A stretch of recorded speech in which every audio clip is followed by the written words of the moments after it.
Welcome to the Self-Control Show, a podcast for men. If you get defensive, shut down, or find yourself going 0 to 100, you're in the right place. Most men were never taught how to regulate their emotions. And this show is about changing that. It's not therapy, and it's not fluff. It's training. I'm your host, Jason Schnitzer. Let's get to work. What's up, everybody? Welcome back. Today I've got another awesome topic. And it's one that I would say is probably the most common for guys that, I work with. Why you can't slow down and why it's tearing your family apart, right? And we're going to talk about basically if you're always chasing the next thing, even when you're at home, you can't be present, your mind's always running, you don't rest, you're always on the grind. And even when things finally do slow down, it's like you kind of get itchy, you get anxious, you get that thing that goes. The truth is all that stuff is rooted in your nervous system. Your system has basically equated calming down to danger, right? You see this a lot when, even though you're super successful, it's like the good times can bring that little voice in your head that starts to catastrophize, like, what if? And it's killing your ability to connect with the people closest to you. And it almost seems like a lot of times you can treat your clients and your employees and the people that you work with way better than your family or your kids. And even strangers sometimes get the better version of you. And your family and your kids and your wife kind of gets the version of you that you regret because, you go 0 to 100 or a small thing turns into a big thing. And here's what we're going to talk about today. It's kind of like where that started, why that gets rooted in your nervous system. How do you fix that? Right. And some guys have done a little bit of this, some not. But really what it all starts with is in the early stages of our childhood, right? We're learning what's safe, what's dangerous, what's okay, what's not, especially for mom and dad, right? So something like, hey, did I get attention when I won, right? Did I get praise when I crushed it? And how was my relationship, let's just say with my parents, different in the times when I didn't do well, right? Versus the times that I did do. And whether or not you know it, what happens is that your system learns that, this was okay, or this was really good. How can I get more of that? Because kids are basically looking for connection. We're wired for connection. We're wired for survival. And guess what?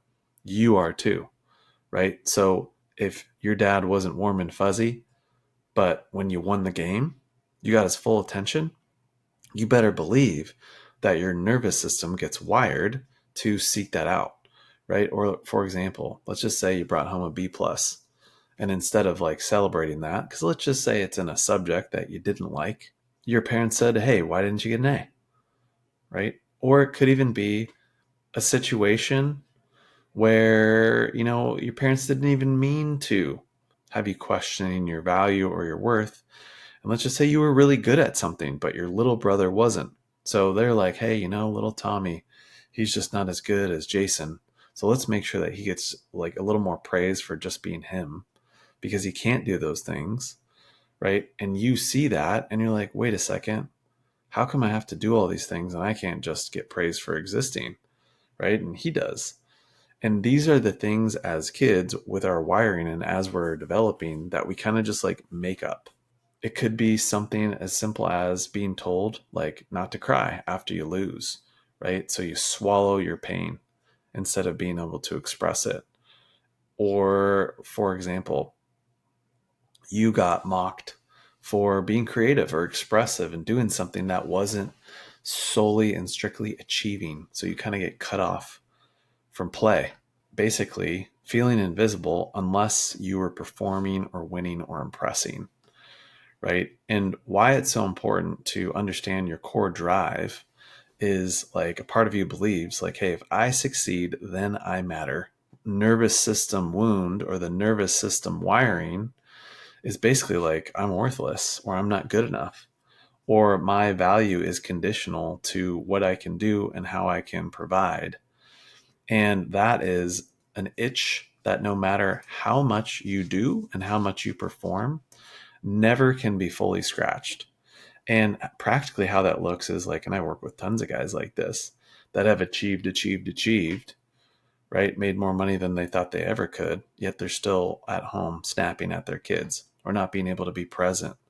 Or when your kid's being silly, it's like you can't be silly with them, right? And everything's almost like it's serious, or we get kind of like cut off or numbed out from that playful side of ourselves for the most part.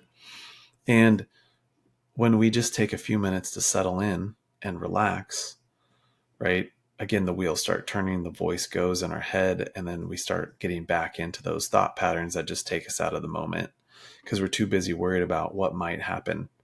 Because if that thing does happen, right, and we're not successful, then guess what? We don't matter, right? And the problem and the trap lies in that, like, as you perform and you get better and you do more, the bar moves, the goalposts move, right? So many of us like have the things that we wish we could have had 10 years ago, but it's not enough, right? And then I'm not making ambition bad, right? We all want to be ambitious and we all want more for ourselves and for our family.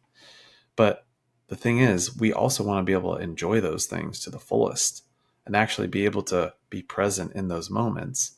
Because if you're not able to do that, then naturally what you're going to do is you're going to repeat that pattern, right? And the only things that'll light you up are when your kids do a certain thing or act a certain way, right? Or perform a certain way to that certain level.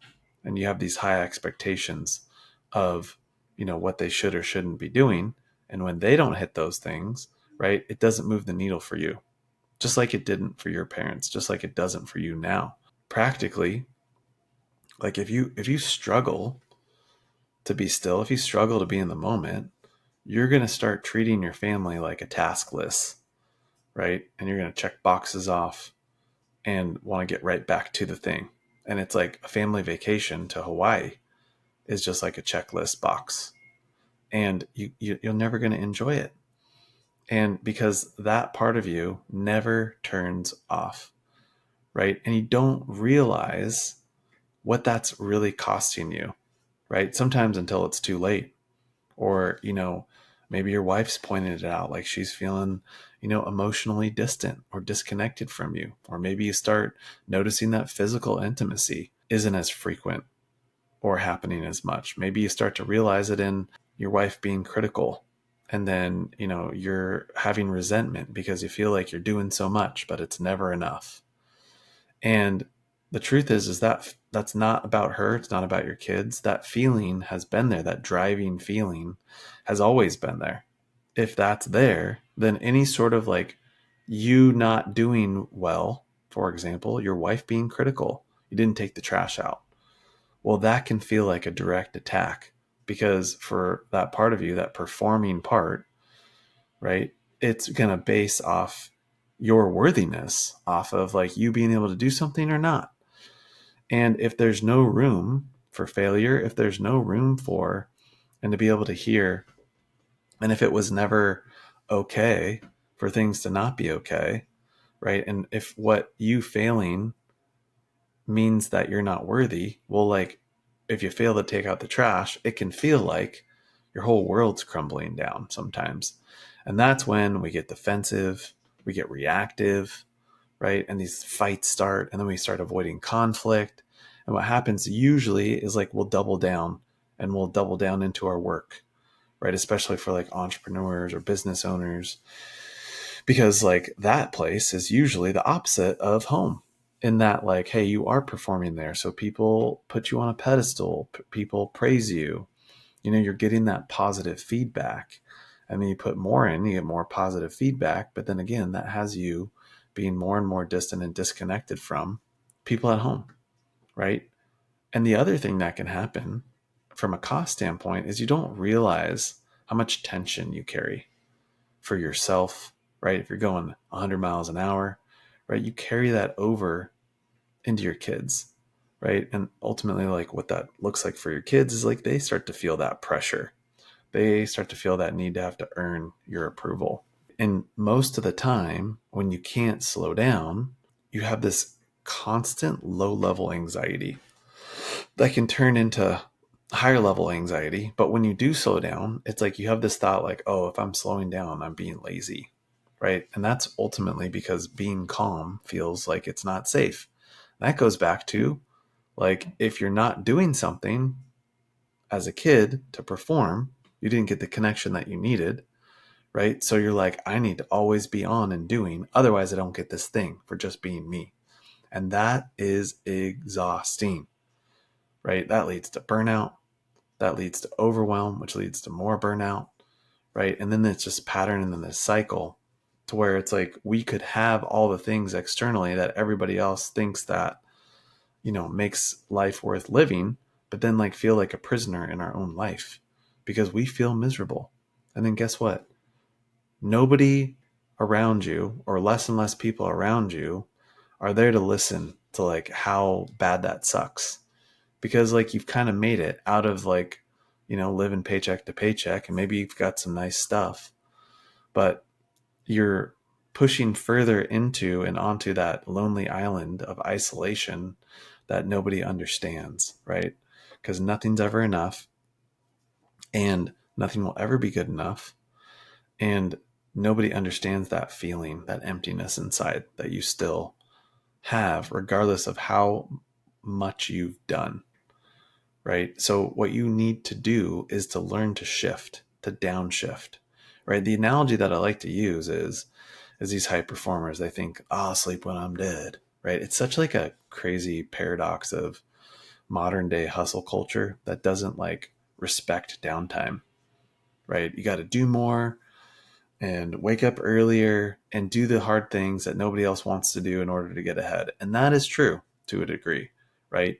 But the analogy that I like to use is like an F1 car, right? Fastest, most high performing vehicles and sport that there is, right? With regards to going fast. What does every F1 driver have to do?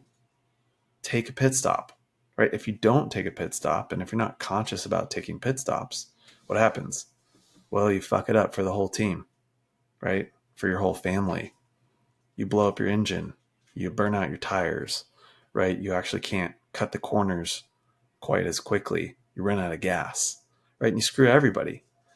And what you need to do is start to learn how to downshift, right? That starts with nervous system work, not mindset fluff, right? If the moment you stop moving, you feel uncomfortable, that is your system trying to get your attention to start moving again. But that is not you. That's like a wiring that, because of your environment, for some reason, you have now, right? And you have to be able to build capacity to be still, right? Or at least downshift. And that is how you can start being more grounded with your family and with your kids, right? Because your kids don't need a high performing dad, right? They need a present one in the hard moments. But if you don't know how to downshift, regulate your emotions, regulate your nervous system, make that okay, you're going to just raise kids who don't know how to do it, right? And they're going to repeat the pattern. They're not going to be able to slow down, right? They're going to feel the same way about achieving in order to be good enough, right? And that's not to say like, people are like, well, I don't want my kids to be lazy. And it's like your kid is not going to be lazy, right? Especially if you're a high performer, right? What you need is the best of both worlds, right? And what is developmentally appropriate, right? To push through and push past. It's very helpful to be able to have a strong mindset and to be able to do things when you don't feel like doing things. That being said, if that's all you're doing, what you're doing is you're ignoring your signals for what you actually need. So, as far as that's gotten you, it's also gotten you right here, stuck in these patterns. And a lot of times you're destroying the very thing and the very reason why you've put so much time and effort into wanting to push forward. So, you got to ask yourself a question. Would I want my kid growing up believing that I only matter when I succeed? Do you want your kids asking that question? Or do you want them to grow up knowing that, like, hey, like there's a time for rest and there's a time to go, and both are good and both are really, really important, right? Because if the answer to that question is no, I don't want that for my kids. Well, then you have to start modeling it, right? You can't tell somebody to do something and do something else. Kids see that as hypocritical, and they're not going to understand it. They learn by actions. They learn by embodiment and watching what, mom and dad do. And you have the power to do that. And again, it starts by learning how and being able to downshift your own nervous system and rewire that so you can build in those conscious pit stops. And when you can do that, then you can actually start enjoying the vacation, right? You can be present for your wife and connect with her emotionally, right? And build that emotional safety that they want so bad. And ultimately, what that leads to is, guess what? More physical connection, right? More presence for your kids. Your kids want to be around you. They want to come to you in hard times. They're not fearful of you. They're not worried about the next time when dad's going to blow up and is it going to come out of nowhere. And that's only possible by doing this work, not by reading more books, listening to more podcasts.